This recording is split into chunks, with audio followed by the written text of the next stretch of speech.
নমস্কার বন্ধুরা, অজয় পাপিয়া রান্নাঘরে আপনাদের সবাইকে স্বাগত জানাই। বন্ধুরা, আজকে আমি খুবই সহজ পদ্ধতিতে আপনাদেরকে বানিয়ে দেখাবো আমাদের সকলেরই প্রিয় আইসক্রিমের রেসিপি। তো চলুন দেরি না করে দেখে নেওয়া যাক আমার আজকের রেসিপিটি। ওভেনের মধ্যে ফ্রাই প্যান বসিয়ে নিয়ে ফ্রাই প্যানের মধ্যে আমি নিয়ে নিচ্ছি 2 কাপ পরিমাণে দুধ। এই দুধটার মাপ আছে 500 গ্রাম। দুধ দেওয়ার পরে দুধটাকে আমি নেড়ে চেড়ে ভালোভাবে জাল দিয়ে নেব। এইভাবেই নাড়তে থাকবো যতক্ষণ না দুধটা ফুটে ওঠে।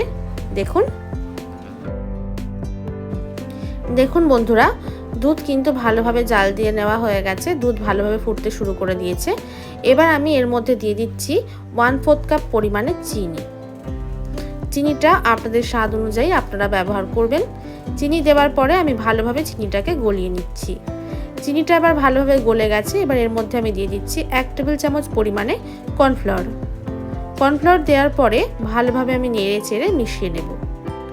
কর্নফ্লাওয়ার দেওয়ার পরে আমি ভালোভাবে নেড়ে চেড়ে মিশিয়ে নিয়েছি আর দুধটা কিন্তু এরকম ঘন হয়ে গেছে। এই পর্যায়ে আমি এটাকে নামিয়ে রেখে দেব ঠান্ডা করার জন্য।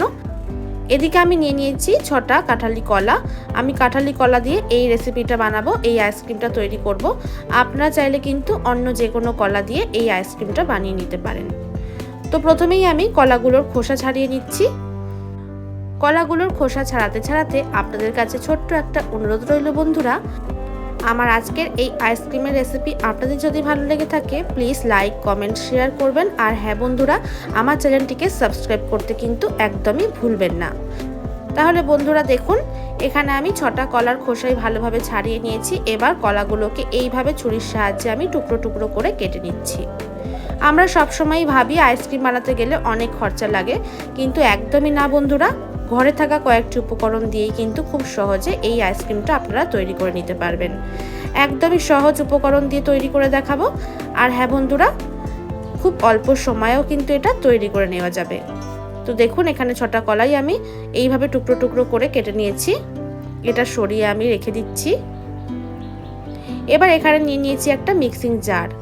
এবার এই টুকরো করে রাখা কেটে রাখা কলার টুকরোগুলো আমি এই মিক্সিং জারের মধ্যে নিয়ে নিচ্ছি। কলার টুকরোগুলো দেওয়ার পরে এর মধ্যে আমি আরও কিছু উপকরণ অ্যাড করব, তাই বলছি আপনারা ভিডিওটা শেষ পর্যন্ত দেখতে থাকুন। এখানে দিয়ে দিচ্ছি আগে দিয়ে কর্নফ্লাওয়ার মিশ্রিত দুধ। সেটা কিন্তু অনেকটাই ঘন হয়ে গেছে। ঠান্ডা হয়ে যাওয়ার পর 1/4 কাপ পরিমাণে দিয়ে দিলাম গুঁড়ো দুধ। আর দিয়ে দিচ্ছি 1 চা চামচ পরিমাণে ভ্যানিলা এসেন্স। এই সব কিছু উপকরণ দেওয়ার পরে আমি ভালোভাবে এগুলোকে পেস্ট করে নিয়ে ফিরে আসছি। বন্ধুরা, ভালোভাবে মিহি করে আমি পেস্ট করে নিয়েছি। আপনাদেরকে আমি দেখিয়েও দিচ্ছি ঠিক কেমন পেস্ট করতে হবে। দেখুন বন্ধুরা, কত সুন্দরভাবে পেস্টটা তৈরি হয়েছে। আশা করছি আপনারা দেখেই বুঝতে পারছেন। এই দেখুন, পেস্টের ঘনত্বটা কিন্তু ঠিক এই রকম হবে। ঠিক মিহি করে এই রকম করেই কিন্তু পেস্টটা তৈরি করে নিতে হবে। এবার আমি একটা এখানে টিফিন কারি নিয়ে নিয়েছি। এই টিফিন কারির ওপরে একটা ছাঁকনি নিয়ে নিচ্ছি এইরকম। এবার ছাঁকনির ওপরে কলার পেস্টটা আমি নিয়ে নিচ্ছি।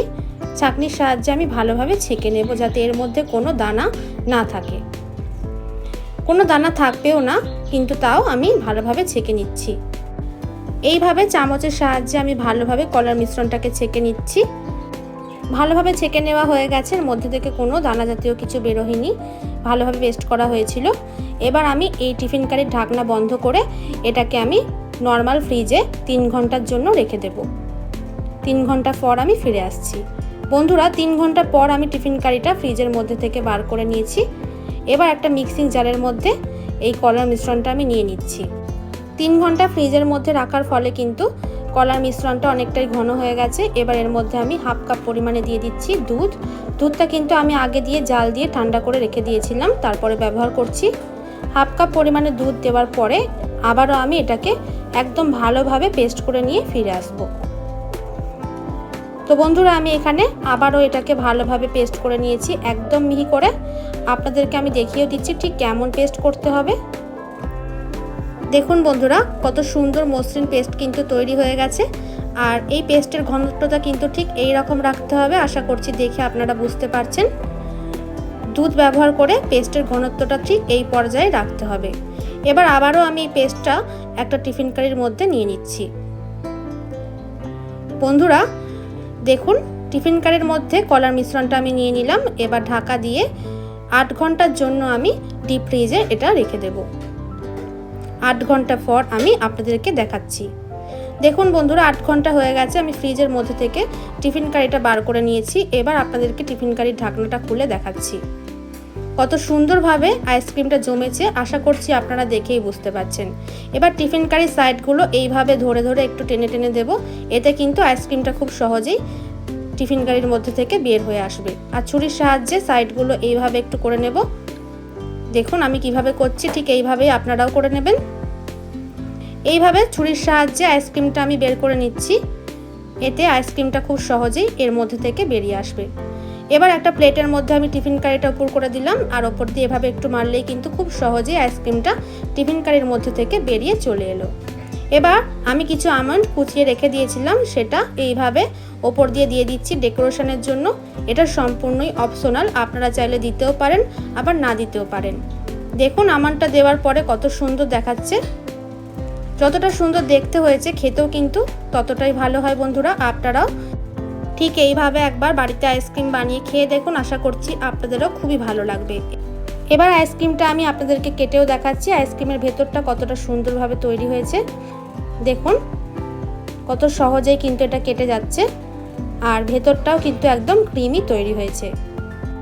দেখলেন তো বন্ধুরা, কত সহজ উপকরণ দিয়ে কত কম সময়ে আমি আপনাদেরকে আইসক্রিম বানিয়ে দেখালাম।